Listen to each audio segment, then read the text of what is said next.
Welcome back to Risers and Fallers, presented by Mojo on the Mojo Podcast Network. As always, I am joined by the lovely Dalton. Kate, how you doing, Dalton? Dude, amazing, man. Always good to hop on with you, man.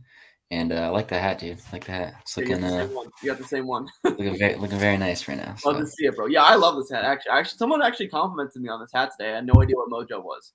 They loved it. There we go. There you go. Good luck. Good learning opportunity for them. We're looking great out here, and people are loving it. All right, let's jump right into it here. Risers and Followers is usually a pretty fast-paced show, so let's just jump right into the goodness. Let's get into long or short.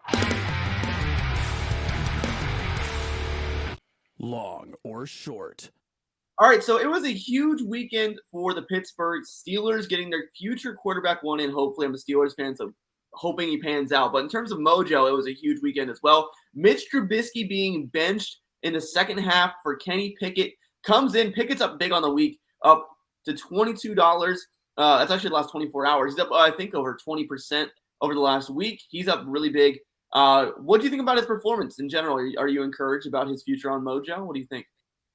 Dude, the ball didn't touch the ground. It did. 13 passes, 10 completions, and 3 interceptions. But I mean, the box score is not going to do him justice, because if you look at all of the interceptions in which took place, they were all kind of fluky, like a Hail Mary. Claypool dropped one. I forget what the other one was, but it definitely was. The other one was, I would say, was kind of his fault. I was at the game. I didn't say it on the show. Yeah, I think you knew that. But yeah, Claypool, he threw a 50-50 ball to Claypool. That was definitely not his fault. Claypool just couldn't make the play. Hail Mary on the last play of the game, that doesn't count. And then the only one I think was kind of his fault. It was like 2nd and 15. He had some internal pressure in the pocket, rolled out and kind of forced it to Freiermuth in double coverage. Freiermuth still got his hands on the ball, and it dropped off his hands, and the defender caught it. Yeah. But I think it was kind of his fault just because he could have threw it away. But still, not the most egregious in the world. It's not like he had a guy like open for a slant, like sailed it 30 yards or nothing too bad. But yeah, definitely, I would put the blame on him, like 60% there. Yeah, he looked good, and the thing is, he's gonna look good in this offense because of the weapons around him, right? You have Freiermuth, you have Deontay, Claypool. I mean, he threw the ball to George Pickens too.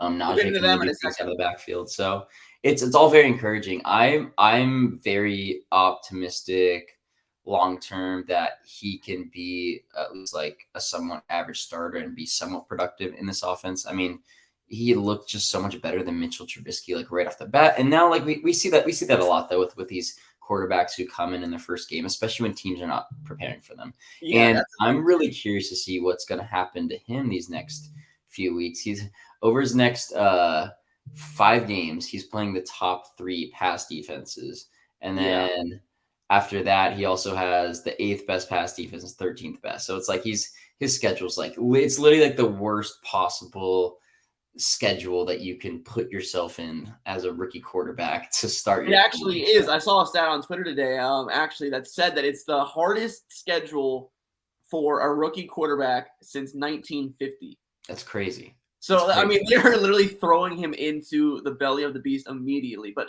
I agree with you. I think I'm very encouraged by Kenny Pickett in his first game here. I think he's a really good buy on Mojo currently again. Sitting at $22 earlier this afternoon. I think that price is from around 3 p.m. today. I think he's a really good buy right now on Mojo. I mean, I actually wrote a little bit about it in my QB update article and in the roundtable article. He's my buy this week. I think he's just really cheap. I looked at all the second-year quarterbacks or first-year quarterbacks, and obviously he's the most expensive of any of the first-year quarterbacks because he's the only one who's been able to start so far. But of those second-year starters, and basically just any young quarterback who's starting and playing football, he is the cheapest. The only one that is more expensive than him, the only one that's more expensive than him, and I think is in a relatively similar price here, is Justin Fields at $24, which is still a whole, $1.50 ahead of Kenny Pickett. And he's been very disappointing so far this season. His stock is down a ton. So, I mean, as long as Kenny Pickett doesn't absolutely be horrible at football, I feel like he's a pretty safe buy currently. I really like him. Let's move into some of these receiving options here. Some of those weapons that you mentioned earlier for Kenny Pickett. First off, let's go to his fellow rookie wide receiver, George Pickens. Up 10% in the last week. Had a pretty nice game. What do you think? Yeah, I mean, it was really encouraging to see that. And the thing is, we've seen flashes of it, right? And, everyone's like, yo, he's got that dog in him. The way I feel like every single week on Twitter, there's a new video of him just absolutely just laying out some defender on some run play. it's like a run to the left and he's on the right side of the It is formation. cool. He just lays somebody out. Like nothing to do with the actual play, but it's just that mentality that kind of brings some and he also had an amazing catch. Like that catch was unbelievable. It was unbelievable catch. It was unreal. His opinion though, it was his 7th best of all time. 7th best. It was 7th best. Is that what we've come to agree on? I think like 4th or 5th. Like that was right. But nonetheless, it was amazing. And in a preseason training camp, like he was doing great, and we kind of saw it this week when he's getting targeted that he was going to perform. I think that was the biggest issue with him the first few weeks is like he's out there. He's as a week 1 starter, as a round 2 pick. He's earned his playing time and he's running routes, but he's not getting targeted on these routes. And we saw that switch a little bit this week. So I'm encouraged. And we always want to see these rookie receivers become efficient on their routes when they're getting targeted. And again, like we're 4 weeks into his career. So it's all very encouraging. I'm not sure if I'm going to put him on the level of the Drake Londons and the Wilsons. I definitely would not. Not yet, but I think as we start to see more production and him to continue to earn targets within this offense, I think that will really start to move the needle for him up. I hope so. But yes, okay, buying or selling, going long or shorting George Pickens. What do you think? Long, yeah. I'm longing right now. Yeah, I don't have any reason not to. I think it's a thing. Yeah, gives us a reason not to. Yeah, there's no reason not to. Absolutely.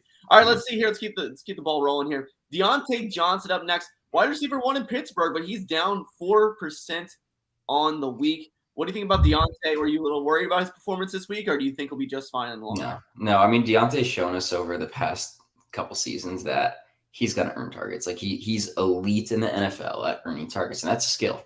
And on a week-to-week basis, like if he has a down week, I mean, naturally there's a quarterback transition that might change a little bit. But at the end of the day, like remember, it was the first half of the first week, and Mitch Trubisky threw the ball to Deontay like once, and everyone's like, "Oh, is Deontay like done? Like what's gonna happen?" The second half, he's getting like 8 targets. So I think it's the same thing that we saw with Pickett going in there. It is a down game. Deontay is so good at getting open and commanding those targets. He's going to be fine. He is the wide receiver 1 in this offense. Yep. Pickens and Claypool are both good players, and Pickens could eventually become that guy, but until something changes, no, Deontay's a stud. He's going to get his. I totally agree. I'm going long on Deontay, not worried at all. Let's keep moving here. Pat Freiermuth, he's been really impressive to me so far this season. What do you think? Going long or short, or do you think he's kind of properly priced at the moment? I think he's properly priced. I think he's a good player. I don't know how amazing he is, and he's been very like encouraging in his second year, especially within this offense. Like, yeah, this is a guy who can be like a Dallas Goedert, maybe like a TJ Hawkinson type player. He's not going to be as super efficient on his targets, and I think that's the biggest concern with him, and that's where the athleticism comes into play, and that's where we see guys like Kelsey, Waller, Kittle, Andrews, these guys who just are better athletes, and they're able to be more efficient on these targets because they're able to do more, especially after the catch. And that's the biggest difference between Freiermuth and those guys. But there's no reason why Freiermuth can't be in that second tier of like really good tight end who every single week is garnering 5-6 targets and being productive within the offense. Yeah, absolutely agree with you there. All right, let's keep it moving here. Naji Harris down another 1% this week. You've been a little disappointing to start the year. What do you think about Naji, his usage? Maybe a little bit more checkdowns with Pickett, maybe a little less checkdowns. What do you think? I've been worried about Naji for a while now. And I mean, I think we've seen his price drop quite a bit, and I still am not sure if there's a point right now where I would long him. I think shorting is potentially the move. He's 24 years old already, so he already came out at an older age, and he hasn't proven that he's actually like anything better than an average running back in the league so far. Again, like you can easily point to the Steelers offensive line, and I think that's fair, but like also Jaylen Warren is getting more involved. And Naji Harris last year led all running backs in touches, and it wasn't really even that close. And they said heading into the year they were going to cut that down. He had that Lisfranc issue in training camp. And it seems like it's one of those things where if that is still an issue, like there could be in the second snap of next game that pops up again, and he's prone to re-injury. And how does that affect his value in the future? And what happens if Jalen Warren comes on and starts balling out? Like, I don't think Najee's somehow going to lose his workhorse role anytime soon, but like if Jalen Warren's getting 5, 6, 7 touches a game, like that potentially eats into the upside and the value of Najee. Yeah, I agree. I think he actually might be a short right now. Like you mentioned, older running back, it's usually kind of a sign for a short. It's just the way Mojo works. And I kind of lean that way with Naji Harris, even though he's a couple years into his career. All right, that's the Steelers talk. Let's move into sell, sell, sell. Sell, sell, sell. All right, up first on sell, sell, sell. I'm going to give you 3 players. You're going to give me your rapid fire take. Do you think it's a good sell, or do you like just your kind of take on the player? Up first, I have Matthew Stafford. Fell out of the $100 club on Mojo this past week. Has been off to a rocky start to the season. What do you think about Matthew Stafford? Bye. I'm logging in. Yeah. I think he'll be fine. I think the offensive line's an issue. Maybe that elbow is an issue, but I mean, he's proven he's been good for a while. So in a small sample, I mean, he clearly didn't look good, but also like quarterbacks have bad games. Like it happens. They have bad stretches. Like I remember Patrick Mahomes. Like, you remember Patrick Mahomes last year? Like the first 4 or 5 weeks, everyone's like, the Chiefs suck. Like they aren't good. Patrick Mahomes not the same player. And then like the second half, it's just like I'm not sure it's to that extent with Stafford, but I mean, I'm not concerned. Yeah, for me, this isn't really a long-term sell. It's more of a I need to see some more. I think he might continue trending downward until things get better. Is what I'm trying to say. But yeah, I totally agree with the take. I think that he easily could right the ship and be just fine this year. The thing I actually wrote about a little bit in the roundtable article this week. If you guys haven't seen that, well, it's not out yet, I don't think, but you saw it. You looked at it probably. I just said that, I think the lack of involvement for Allen Robinson's a problem for him. He's kind of having to force it to Higbee and Kupp and a little bit to Skoranek, but he's not really getting a lot of support. And I think the running game also, along with the offensive line, is really hindering that and kind of forcing him to throw the ball more than he would like to and into riskier situations. But until that gets fixed, I'm a little worried, but I think he'll be just fine. He's a great quarterback. Yeah, it's a legitimate concern. All right, up next, another Ram, Cam Akers, man. He's been torpedoing down, but I just don't think it's going to continue to – I don't think it's going to go up. I think it's going to continue to go down.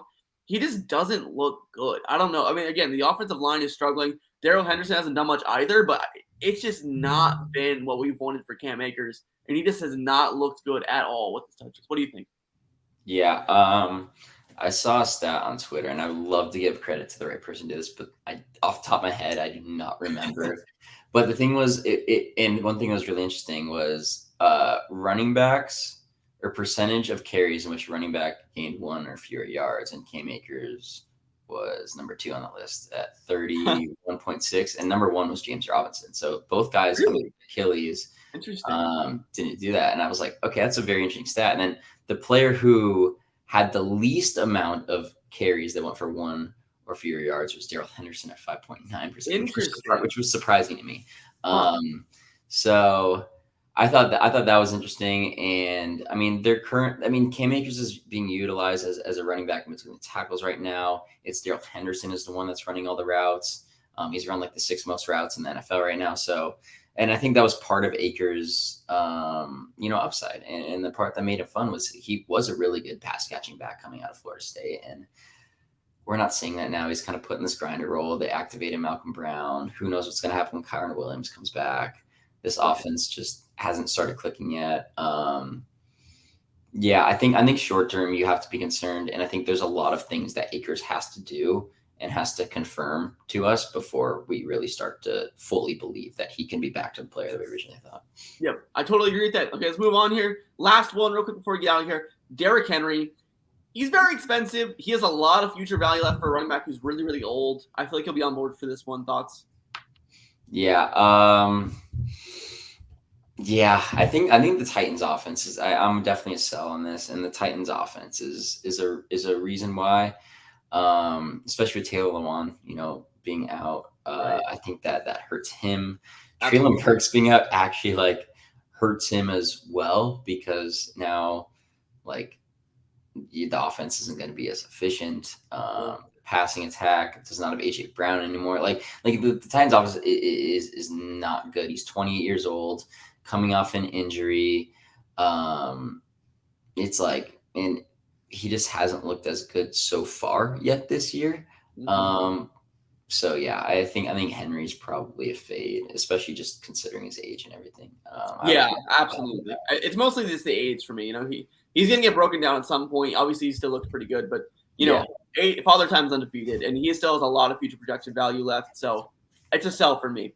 But that's gonna do it for another episode of Risers and Fallers presented by Mojo. Dalton, as always, thank you for coming on, my man, and we will catch you guys next Wednesday.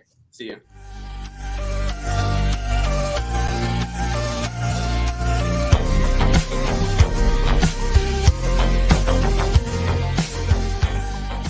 You must be 21 or older to gamble. You must be in New Jersey to trade on Mojo. Gambling problem? Call 1-800-GAMBLER.